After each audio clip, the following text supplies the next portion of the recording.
Sure, thanks a lot. Matthew Lee, Inner City Press, on behalf of the Free UN Coalition for Access. Thanks a lot for the briefing. I wanted actually following up on that, I mean, if, for example, a private company, Coca-Cola or another one, were to have brought cholera to Haiti, would the UN support a position of not paying the actual victims, but paying instead communities? Or I'm thinking of Bhopal. So I'm just wondering, do you see the kind of the precedent that's created by saying individuals were harmed, but some government officials support us in giving money to their government agency as opposed to those harmed?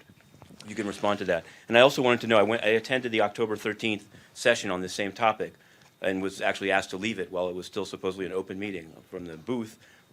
Have you raised funds since that meeting? I saw at least one of the speakers, and I wanted to know, that seemed to be that the purpose of that was rolling out something to member states.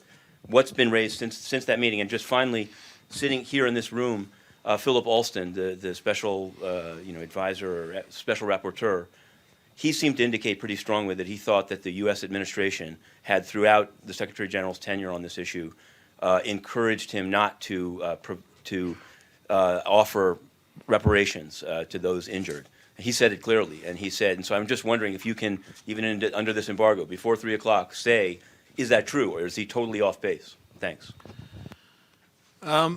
Already 2014, when the Secretary General visited Haiti, he accepted what he called moral responsibility. As you know, ever since, 2011-12, this is a case, has been a case in the courts of the United States. It took a long time for the decision in the appeals court here in New York. August this year was the year when they confirmed the UN's immunity. And that was, of course, very important, because I cannot hide from you that, of course, for many of my colleagues in peacekeeping and humanitarian action, and I myself have been active in 25 years in these different aspects, it was very important to make sure that we would not be hurting the whole operations of the United Nations in these key aspects. And to have that immunity confirmed was a very important moment. And that was, of course, the reason that we could now move forward to take this position of accepting moral responsibility and go to the extent that we express an apology and recognize that there's been tremendous suffering, and there's been reason to look into the outbreak of the cholera and also the spread of the cholera, and that we had a role in this regard.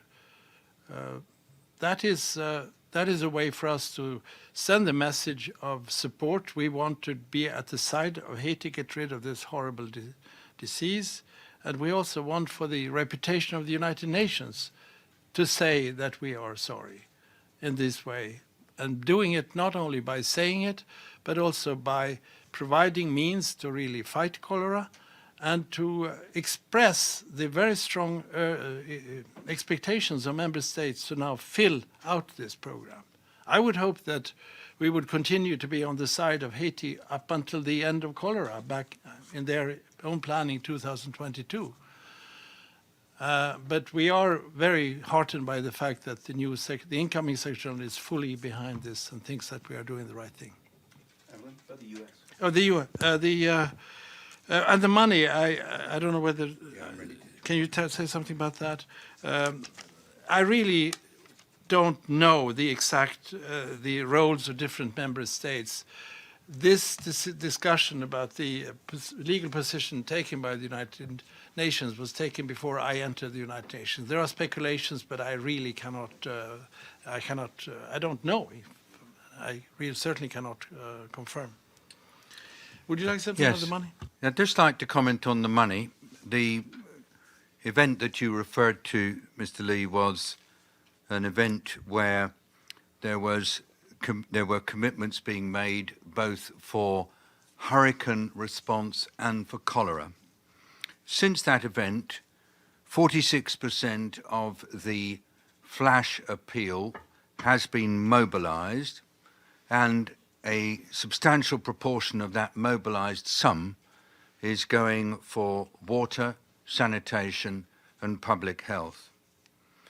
when I look at the amounts that have been received for track 1A, which is the cholera response part of the request, and calculating both what has come in relative to the flash appeal and what I know about that has gone through separate channels, I estimate that there has been about 10 million mobilized for that cholera, and that has to be then added to 8 million that were borrowed from SURF, bringing the total that has come in for track 1A to approximately 18 million.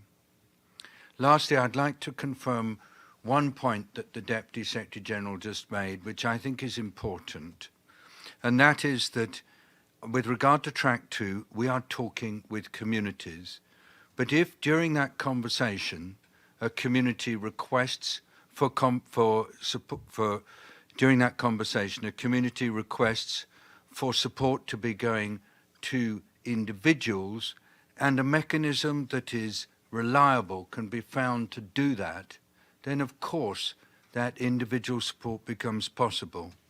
I just want to stress what the Deputy Secretary General said, that this is about consultation.